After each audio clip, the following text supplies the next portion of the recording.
the Jewish spectrum. When organizations submit friend of the court briefs, they must set out short summaries of their perspectives explaining why the court should take their views into account.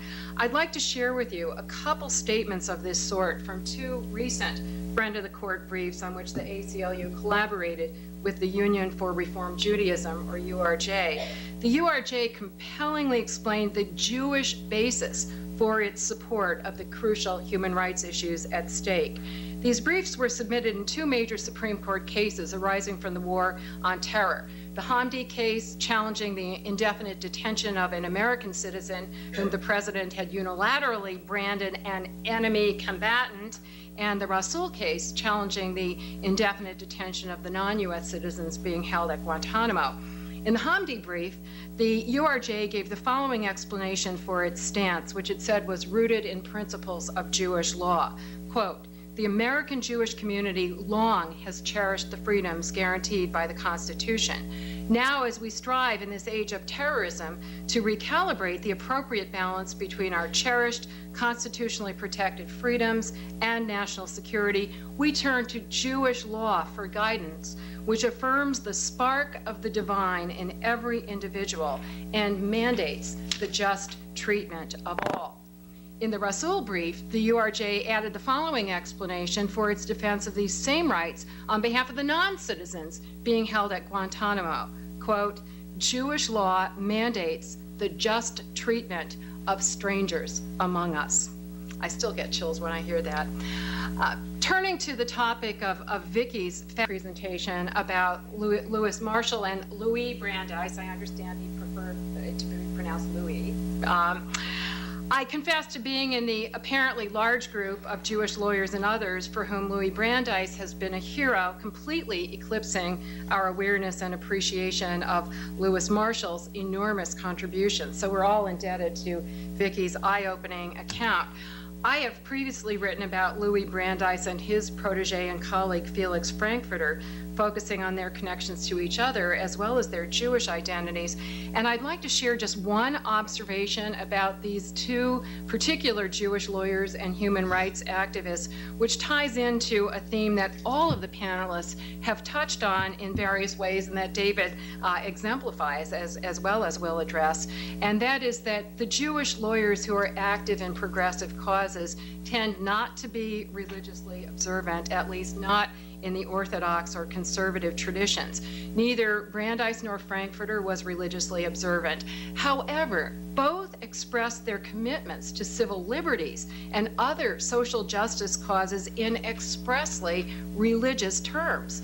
In particular, both used explicitly religious terminology to profess their faith, and they used the word faith repeatedly in the U.S. Constitution and its protection of individual rights and participatory democracy. As one scholar put it, Brandeis had an essentially religious faith in civic humanism. And Frankfurter himself described how my feelings about America came to be almost religious in their nature. Given Frankfurter's religion-like reverence for American democracy and the equal opportunity it aspired to provide to all individuals, he used overtly religious language to express his faith in American law schools, in particular Harvard Law School, where of course he studied and taught, because he saw law schools as embodying these democratic, egalitarian, libertarian ideals. Well, we may well question whether Harvard or any other law school actually lives up to this ideal, either now or in Frankfurter's time, as a factual matter, but in any event, it's still worth noting the special role that U.S. law schools played in Frankfurter's spiritual belief system, at least in an aspirational sense. For example, he said, quote, "I have a quasi-religious feeling about the Harvard Law School. I regard it as the most democratic institution I know anything about. By democratic, I mean regard for the intrinsic and for nothing else." In a related vein, both Brandeis and Frankfurter shared an enduring faith in human reason that for many secular humanists occupies a similar role in their lives as a belief in God does for a more traditional religious believer. And I'm now at 15 minutes, so I'll wrap up in one with your indulgence. Absolutely. Thank you. I'd like to quote one of Brandeis's biographers, Philippa Strom. His belief in the rationality of human beings cannot be overstated. It illuminated everything he did. Similarly, Frankfurter said of himself, "I have a romantic view about reason." These strong beliefs enabled both Brandeis and Frankfurter to maintain their optimism and to continue their reformist activities even in extremely hostile circumstances.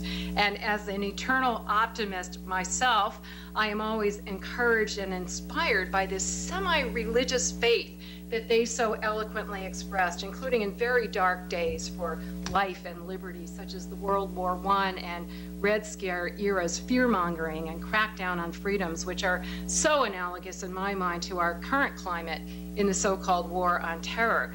This kind of optimistic, activistic lawyering in which Brandeis and Frankfurter persisted against all odds was also an inspiring common theme among so many of the Jewish lawyers who were described by today's panelists, starting with the early 20th century lawyers that were discussed by Willie and Vicki, through the lawyers of the later 20th century to the present day, described by David and Ann, and the description will continue by David Saperstein. In a tribute to that spirit and in the hope and belief that we contemporary Jewish lawyers will continue to carry it forward, I'd like to close with a characteristic quote from Louis Brandeis. Despite all the personal discrimination he faced and all the horrific assaults on liberty and justice he witnessed and worked against throughout his career, he remained an incurable optimist, to quote Dean Acheson. According to Brandeis's biographer, Philippa Strom, he valued individual liberty above anything else, and he remained optimistic in the face of all assaults on it, since he believed that in the long run, liberty would be strengthened, even by actions that curtailed it in the short run. So I'm going to close by quoting Brandeis's reaction to some attacks on civil liberties in his time and urge all of us to take it to heart during the current attacks, following in the footsteps of not only Brandeis, but also all the other Jewish lawyers who have been described today. He said, "By such follies," that is attacks, "is liberty made to grow, for the love of it is reawakened. Of course, there are growing pains, but with the throes come also the joys of the struggle and of creation." Thank you very much.